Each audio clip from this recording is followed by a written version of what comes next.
Hello, Zalto Live listeners. Before we get started, we wanted to let you know that more teachings from Zen monk Claude AnShin Thomas are available in his 2 books, At Hell's Gate, A Soldier's Journey from War to Peace, and Bringing Meditation to Life, 108 Teachings on the Path of Zen Practice. Both are available wherever books are sold, and all proceeds go to the Zalto Foundation, dedicated to promoting nonviolence, awareness, and positive change.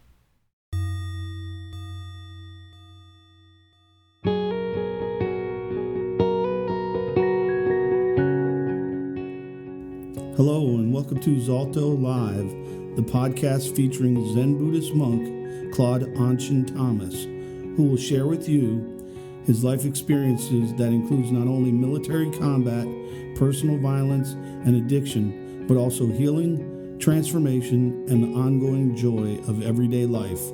Please enjoy listening.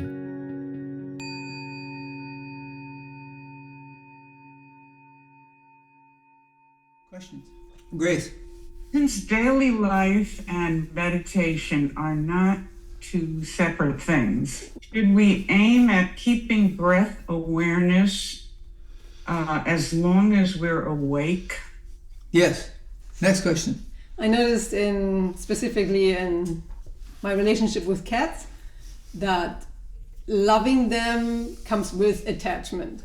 Now I know the opposite is not, non-attachment is being non-loving. Question. So how is it really? It's not. Non-attachment is non-loving. I hope this process you're describing is not just around cats, but with all sentient existence. Sentient, yes. Sentient or insentient, whatever that means. The struggle here is between non-attachment and not being attached. Non is not a negation. It describes my relationship with the reality of attachment. I am of the nature to be attached, but not attached in a negative way, or like nailing 2 pieces of wood together. Attached in the sense that I am an integral part of an interconnected reality. The world and I are not 2 things. So how do I work with this?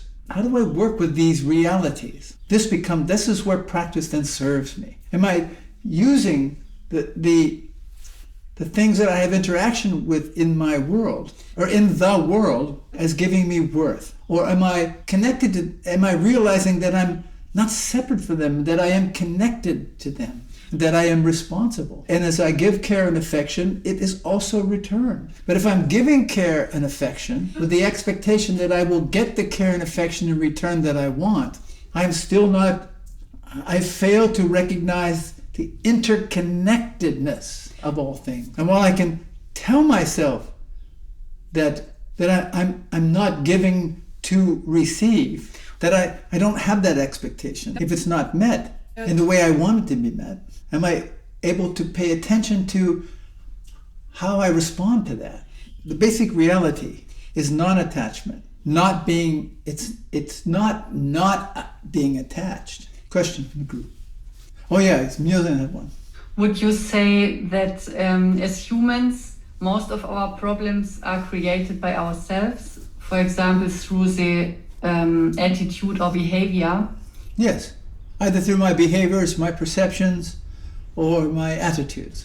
Question from the group. I know we hate those kind of answers. Nicola. Do you have any recommendations for work when one is working with people from different cultural backgrounds, to have a look at it, but not being how to work with that it doesn't get neglected, but that it doesn't get too much attention? Nicola, look at this screen. We have people here from all sorts of cultural backgrounds. I can only respond from a place of practice, to be as clear as I can about my own person, to be willing to wake up to my conditioning, my suffering. That's revealed to me through my interactions with others. People, animals, plants, washing machines, refrigerators, cars, bicycles. My conditioning is reflected constantly to me. Am I really willing to pay attention? Which comes back to Grace's question. Meditation and daily life are not 2 things. Connected to my breath in the beginning, it requires effort and concentration until it doesn't. Until it just becomes a natural process. And then that attention sort of drops away because our relationship with the world around us has changed. We become more conscious of the interconnected reality which we are part. I'm dealing with people of different cultural backgrounds constantly. And these are opportunities for me to learn if I'm willing to listen to what's being said and what's not being said. Noticing my own conditioning, my own prejudices, my own preconceptions, and establishing a different relationship with that conditioning. How to be of support. There isn't a formula to that. Although people are constantly grasping at formulas. So not only am I dealing constantly with different cultural backgrounds, but when I'm dealing with different genders or different notions of gender, how is that reflected? How does that show me my own conditioning? The topic of violence, for some reason, has been very prominent in my thinking. And at a certain level, I understand it, but I just don't understand it. I don't understand how people can't see that it doesn't really work. All of the anger and hatred in the world. How do you get elected to public office in this country? You do it by destroying the person you're running against. Like, it's just painful to me. Nobody cares about what's the best, but only in what they want. So how to wake up to that conditioning in me as it applies to people of different socioeconomic backgrounds, different cultural backgrounds, and different genders. It's rooted in the discipline how to work with these topics is to see how I'm impacted by them. What do they bring me in contact with? How can I let the world educate me, inform me? That is absolutely the crux of a disciplined spiritual practice. Question from the group. Yes, Keith? Would you expand a little bit on a quote I read? Maybe. The quote is, "When the mind appears, reality disappears." Oh, that's when the mind disappears, reality appears. That's an easy one if you don't think about it. Next question. Go ahead, Miyoko. Anshin, is suicide ever a solution? No, it isn't really. And I think suicide is an act of desperation.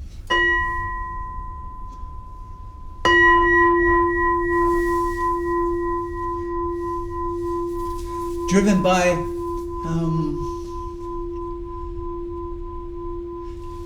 the glue of conditioning, trapped in the notion that because the world won't conform to my ideas of it, or that because I'm not measuring up to the ideas of how I am supposed to be, life then becomes intolerable. What's the point? Question from the group. Oh yes, Maria. Anshin, du hast gesprochen, dass mir meine Konditioniertheit durch die Welt wiedergespiegelt wird. Anshin, you mentioned that my conditioning is being reflected back to me by my world. Perhaps you have an example. Just right now, it's not tangible for me. It's like, if I were to do it out of context, then my response would be abstract.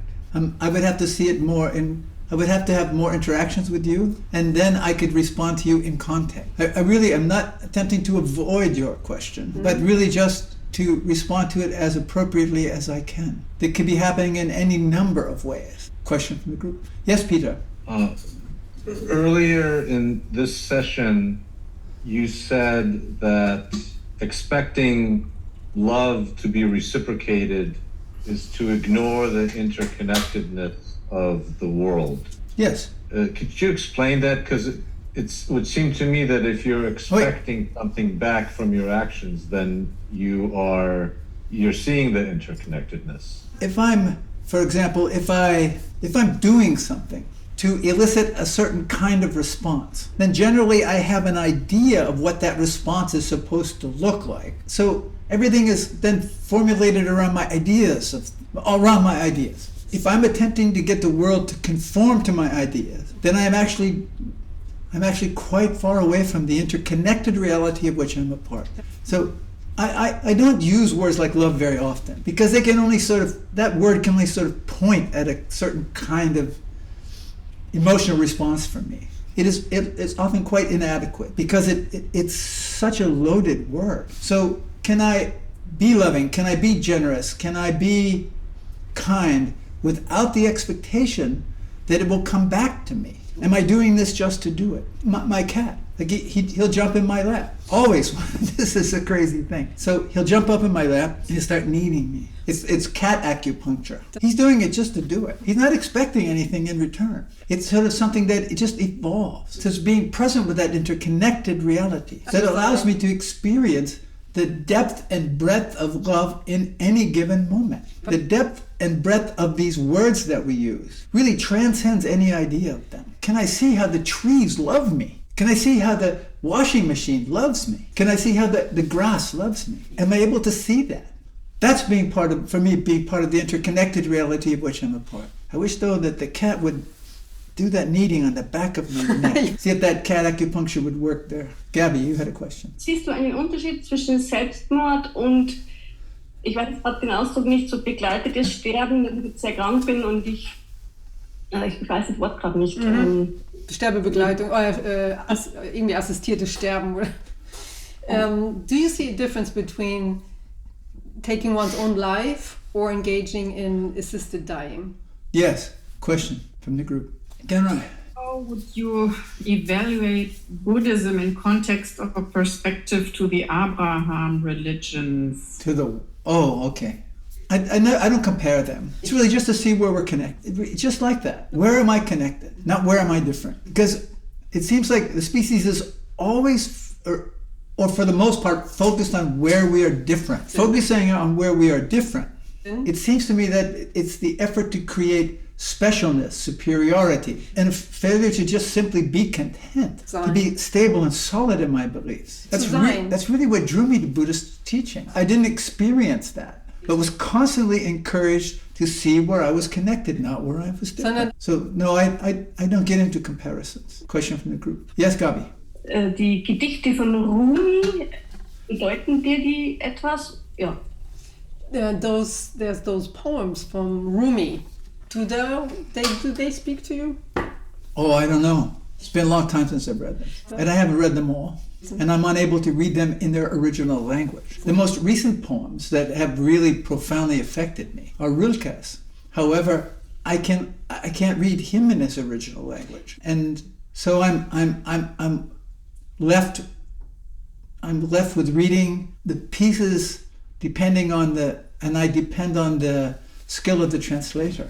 There are words and phrases in languages that simply escape translation. Yes, so it's been a long time since I've read Rumi.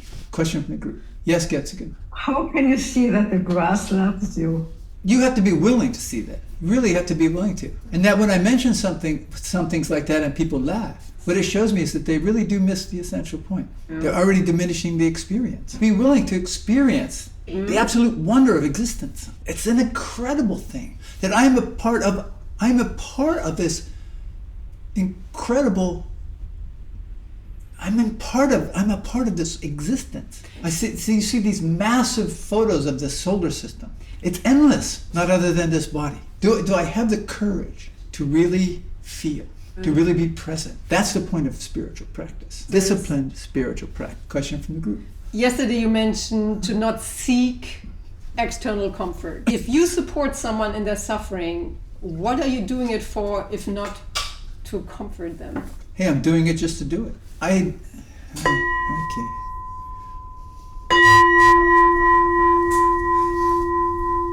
I'm engaged with people who are suicidal, or they're talking suicide.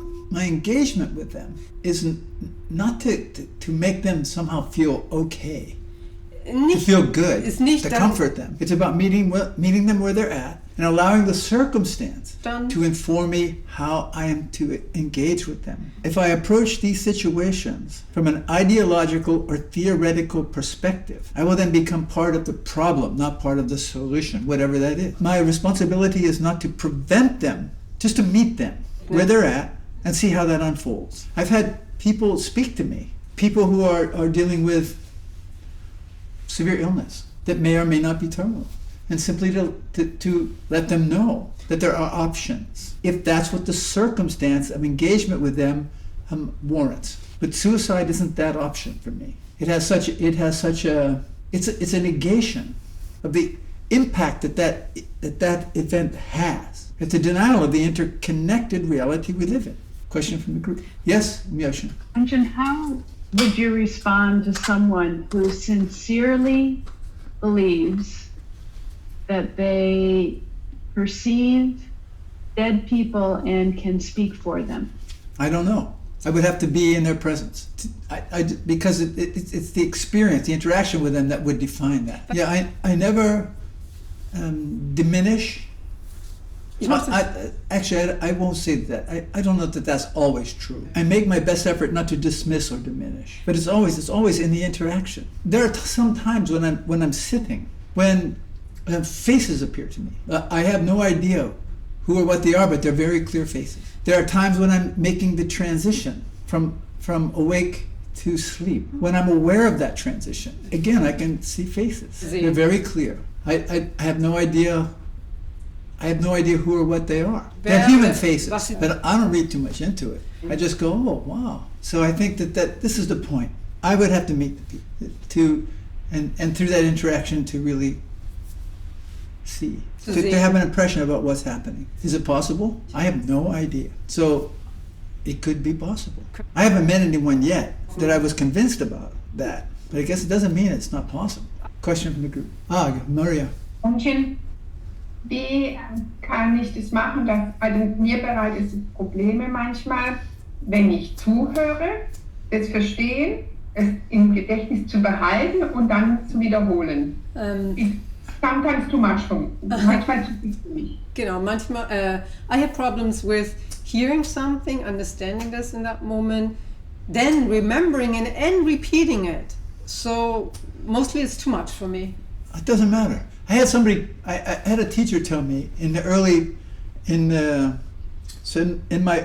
early steps into this frontier, because I had the idea that I was supposed to retain everything, and I just couldn't. And they said, listen, the words are like rain. You just let them fall on you. Some will stick and some won't. And you'll be retaining things and not even aware that you're retaining them. So just relax, whatever that means. I interpreted it. What the teacher was saying was just chill. Question from the group. Yes, Peter. How would you respond to a teenager who says that she hates her mother and her mother doesn't deserve any love or any recognition? Even though the mother does a lot for this girl. Well, I can identify with this, with a teenager who expresses those views. I can identify because I would have said the same thing. Actually, I did say the same thing.